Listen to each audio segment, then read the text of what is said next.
An enigmatic craft is filmed over Daytona Beach, Florida.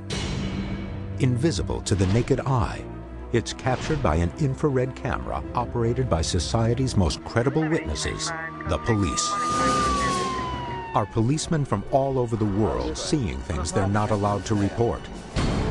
From Yorkshire, England, the top half was rotating, to the skies over Stonehenge, we saw an object that certainly was not from this planet.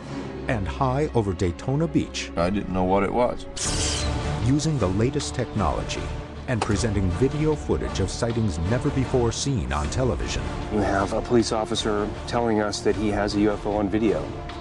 This is a police officer we're talking about. This isn't some random civilian. The UFO hunters examine the wall of silence surrounding police reports of UFOs. Police officers are the most credible witnesses who are trained to observe. Are police officers routinely encountering things not of this world? And are their reports being suppressed? This is case number 91104, Cops versus UFOs.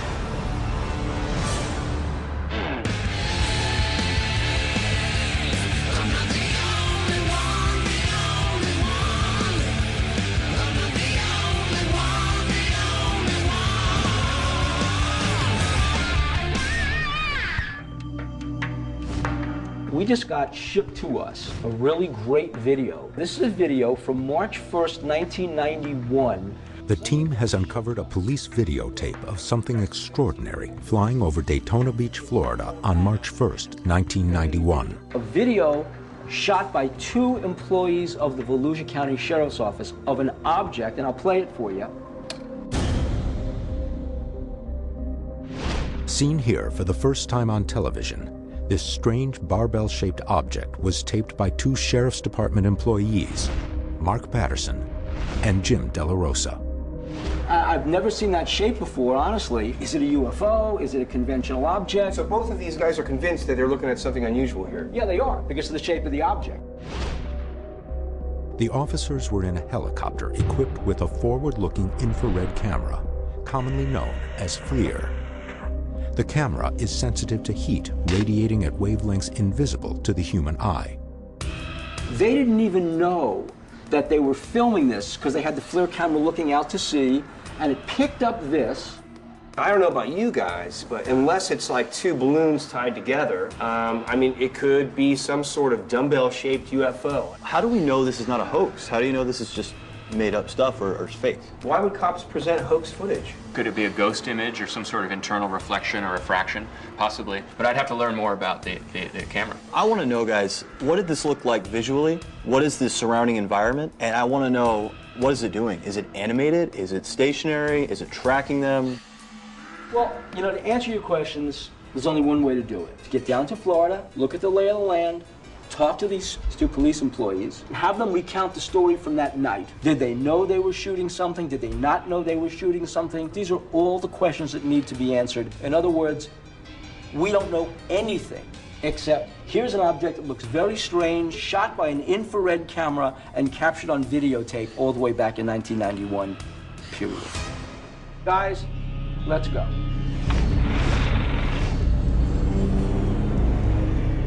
The team meets with Mark Patterson, a former sergeant with the Sheriff's Department of Volusia County, Florida, for 30 years.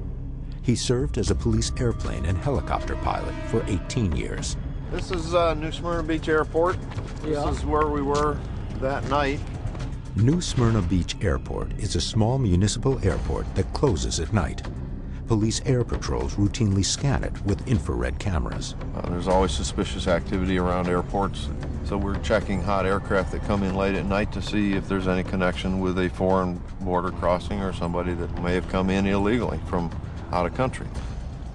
One of our duties would be to do ramp checks of aircraft for security reasons, using the infrared camera to look at aircraft.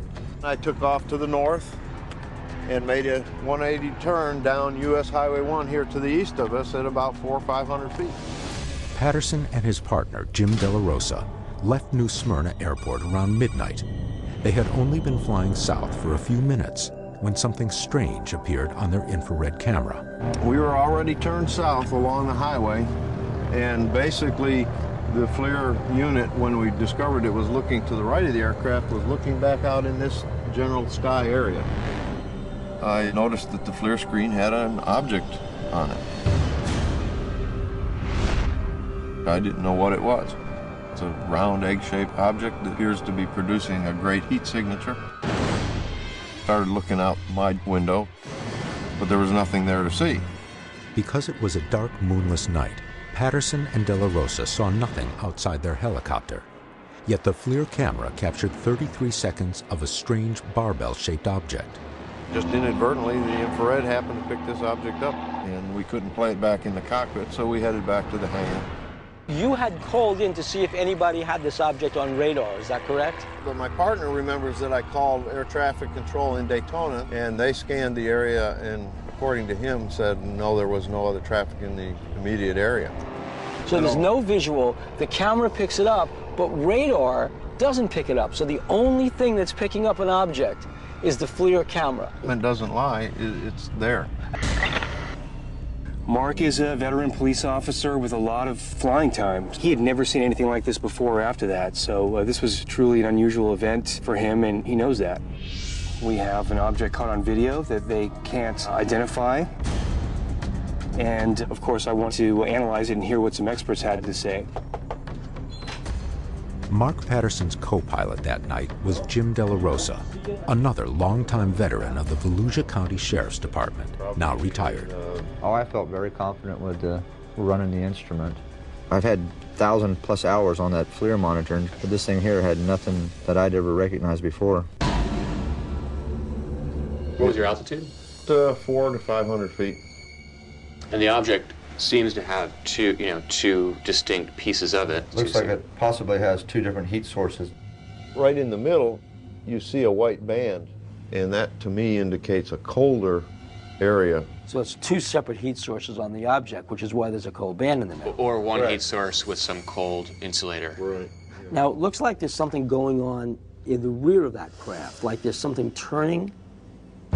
The image appears to show a craft with a rotating section. Jim is certain it's not a helicopter, but there is nothing on the video that identifies the object as any known aircraft.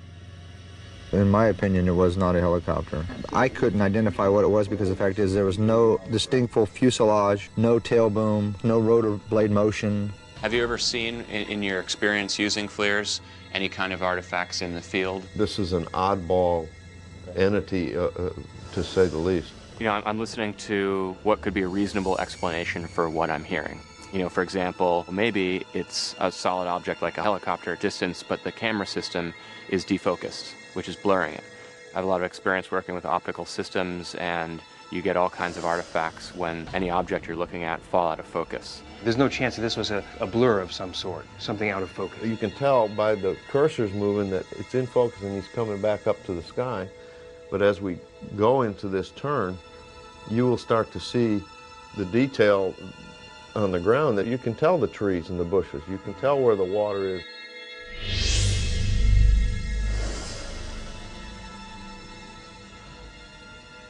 You can clearly see that periodically the camera is shifting down to the ground below, and we're seeing in-focus field in the near field and off into infinity. So that pretty well discounts this defocus issue.